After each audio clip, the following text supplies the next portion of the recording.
18 October 2025 Dhruv Rathee नावाचा हा व्यक्ती ट्विटरला एक व्हिडिओ टाकतो ज्यामध्ये तो जनतेला आवाहन करतो की फटाकडे फोडू नका. ॲडिशनली थोडं सार्कॅस्टिकली तो त्यामध्ये असाही मेसेज देतो की ह्याला त्याला दोष देण्यापेक्षा जरा स्वतःकडे लक्ष द्या आणि आपल्या परीने आपण किती कमी प्रमाणात एअर पोल्युशन करू शकतो हे बघा. बात तो सही है. आणि ह्या व्हिडिओ नंतर सोशल मीडियावरती फटाकड्यांसोबत कॉन्ट्रोवर्सीजचं केवढं मोठं वादळ पेटून उठलं हे काय तुमच्या आमच्यापासून लपून नाहीये. आग लगा दी, आग लगा दी. मी पुढे जाण्याआधी एक गोष्ट क्लिअर करतो. हा जो काही माणूस आहे ना, हा काय माझा काकाचा, मामाचा, मावशीचा पोरगा नाहीये आणि मी स्वतःच त्याला खूप अति करणारा व्यक्ती मानतो. आणि सिमिलरली त्या बावळट अंधभक्तांनाही मी मानत नाही जे ह्याची जिरवायला म्हणून गेले स्वतःची जिरवून घेतली. सो हा व्हिडिओ पाहताना आणि माझं ऐकताना जरा खोटी अक्कल बाजूला ठेवून एक सुजाण नागरिक म्हणून विचार करा.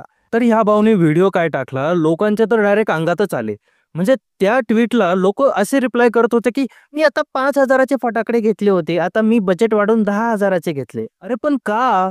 तर यांचं म्हणणं आहे की ध्रुव राठी असं बोलूच कसं शकतो की फटाकडे वाजवायचे नाही. काही लोकांनी तर हद्दच केली. फटाकडे घेतले त्याचा फोटो, फटाकडे वाजवतानाचा फोटो सुद्धा सोशल मीडियावरती टाकायला सुरुवात केली. हे सगळं पाहून वाटलं की वार रे पब्लिक आणि वार रे त्यांची बुद्धी. आणि हे सगळं पूर्ण देशभरातच झालं बरं का.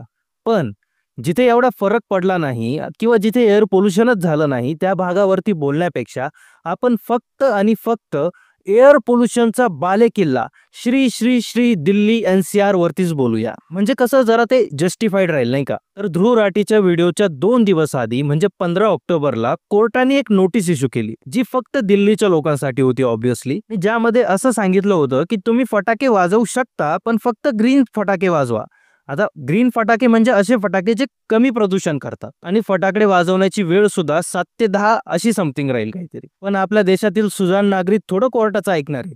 त्यांनी ग्रीन, रेड, ब्लू, येल्लो जे भेटतील ते फटाकडे धरू धरू वाजवले. अगदी जमिनीवरील फटाकडे हवेत वाजवले, हवेतले फटाकडे जमिनीवर वाजवले. आणि याचा परिणाम काय झाला?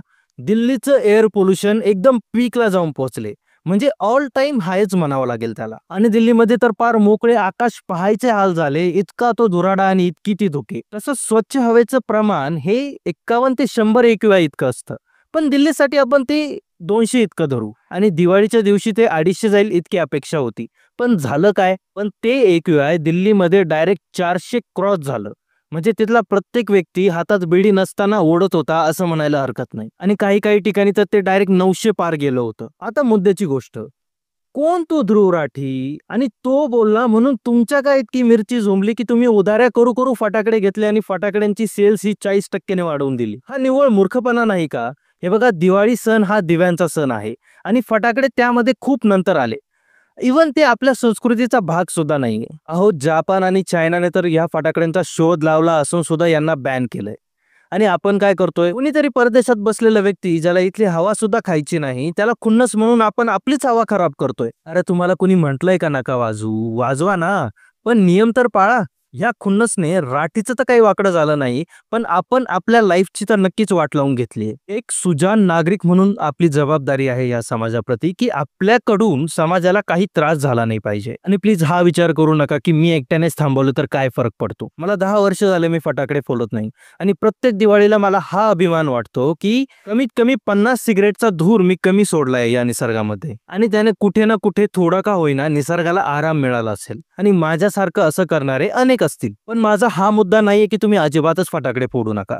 तुमची इच्छा आहे, तुमच्या एरियामध्ये तेवढं पोल्युशन नसेल, कदाचित तुम्हाला ग्रीन फटाकडे फोडायचे आहेत, थोड्याफार प्रमाणात अवश्य फोडा किंवा कुठे सार्वजनिक ठिकाणी जाऊन आतिषबाजी पहा. आणि समाजातला एक घटक म्हणून समाजाप्रती आपली काहीतरी जबाबदारी आहे याचा भान ठेवत चला. आणि आज आपण जर सुजाण नागरिक म्हणून जर निर्णय घ्यायला लागलो तरच आपलं भविष्य पुढे सुरक्षित असेल. शेवटी जाताना एकच सांगतो की फटाकडे फोडणं किती चांगलं किती वाईट हा त्याचा निसर्गावरती होणारा परिणामच आपल्याला स्पष्टपणे सांगत असतो. फक्त त्याची जाणीव आपल्याला झाली पाहिजे. मग त्यासाठी तुमच्या आमच्या सारख्या किंवा जर्मनीच्या राठी सारख्या लोकांची अजिबातच गरज नाहीये.